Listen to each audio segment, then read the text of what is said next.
In this video, I'm going to answer some questions that I've had from the community. So you can look in the comments box, you'll see the questions and timestamp, so you can jump straight to the question and listen to the answer, and I hope you find them useful. In this video, I cover a question from John Zacchaeus, who says, I belong to a group of people who believe that it is impossible to start without substantial capital. How do I start a property business without capital? Good question, John. Let's explore this further. The first thing I'd say here is nothing's impossible, and with respect, I think when you have imposed those kind of limitations on your thinking, then you put that label on yourself, and then that ends up becoming reality.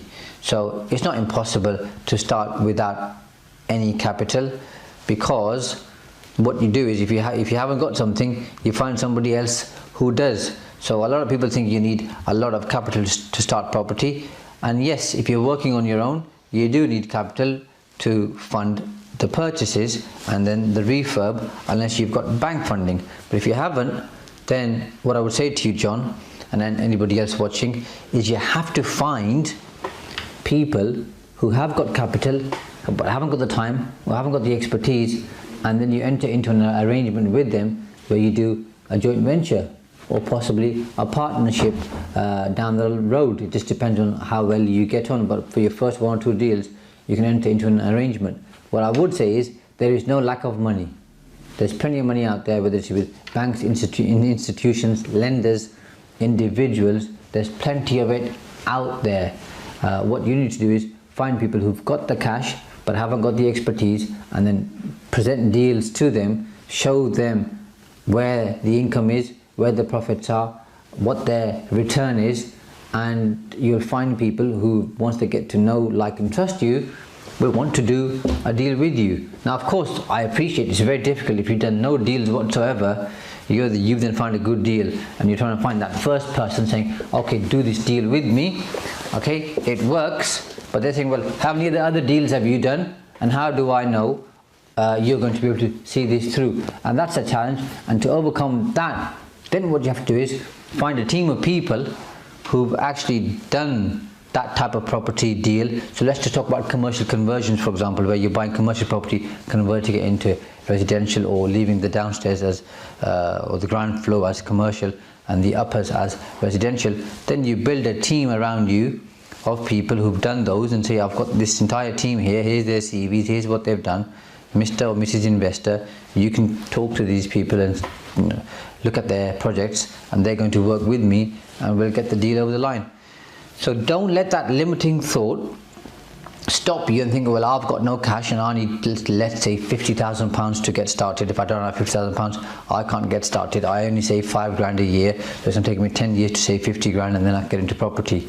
You know, that's a certain school of thought, but I can tell you that's not how it works. And even if you take this into the world of business, there are a lot of people out there who have been for many decades buying businesses with no money down, where they do a deal with a deferred payment, and the initial upfront payment comes from a bank or a third-party lender. So you don't need the capital.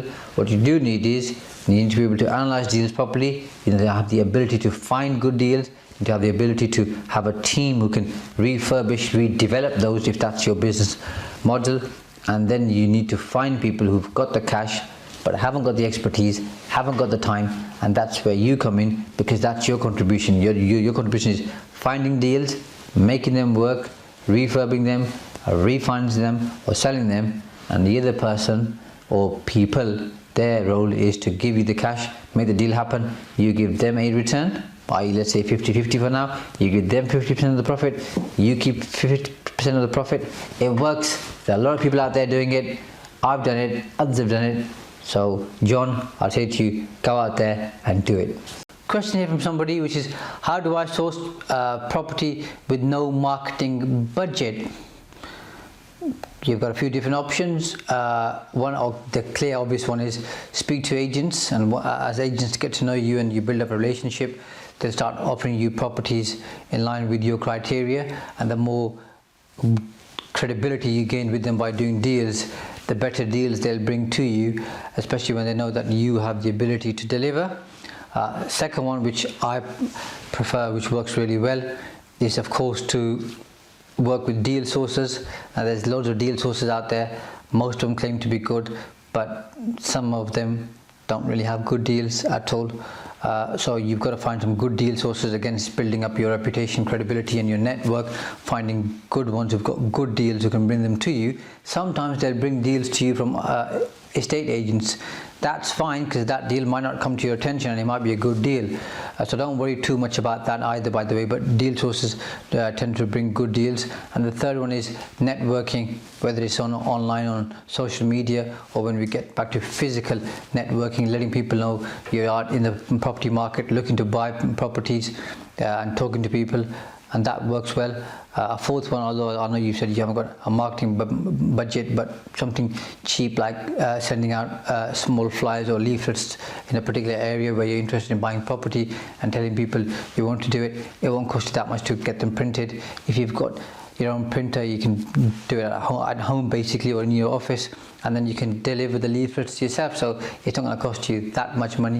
100 quid will help you cover a particular area with, say, 1,000 houses. You can even do more than 1,000 houses. In fact, if you pay a printer to print a couple of thousand leaflets, just A5, it ain't going to cost you more than £100. So those are some of the things you could do to help you source good deals and source property without having a marketing budget.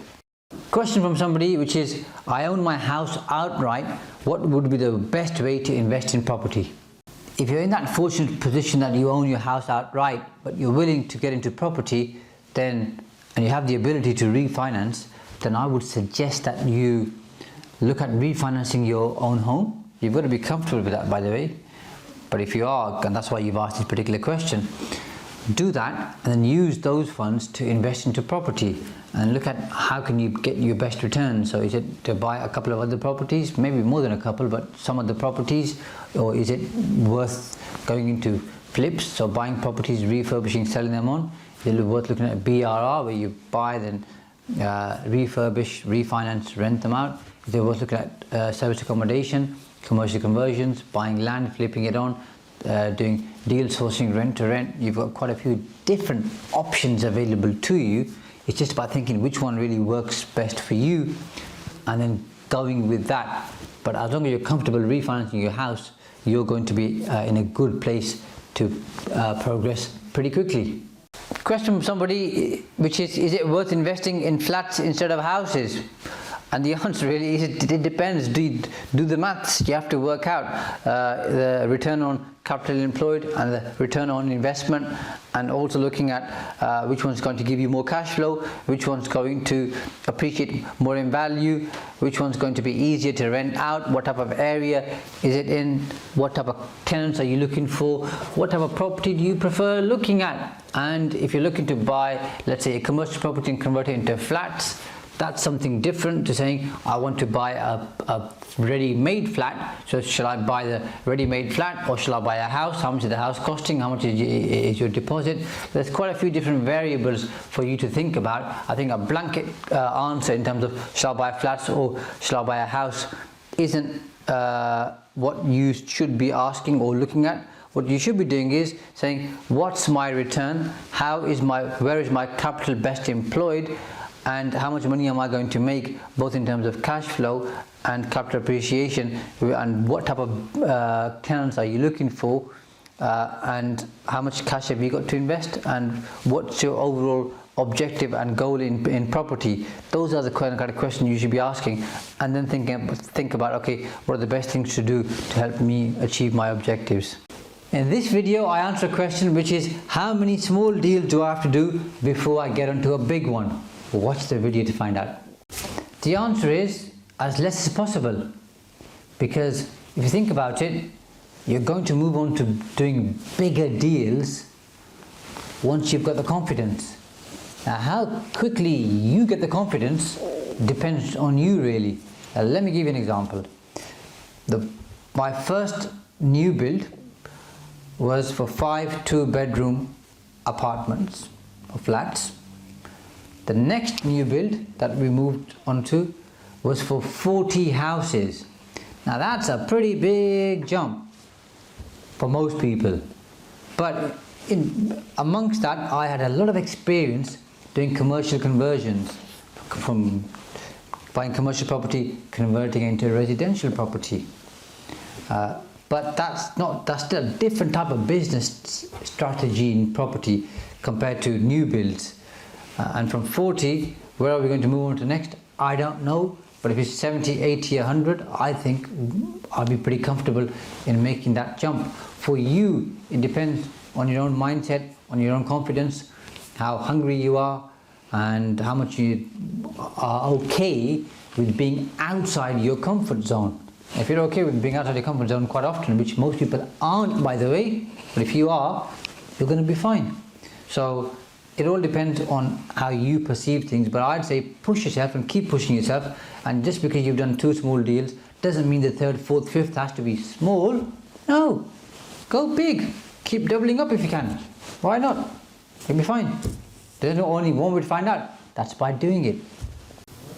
Question from somebody which is asking, my wife and I both jointly own a number of properties.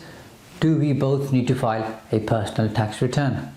So if you and your wife own properties together, then you both need to file your own tax returns depending on how much income you get. So if you own 75% of the property and your wife owns 25% of the property, you would split the profits in that particular ratio. There is something called a Form 17 where you can assign the beneficial interest to your wife or your wife to you, depending on whoever has more income and someone who has less income. So that's something you might want to check out. But to keep it simple, to answer your question, yes, both of you need to file a tax return if you both own part of property.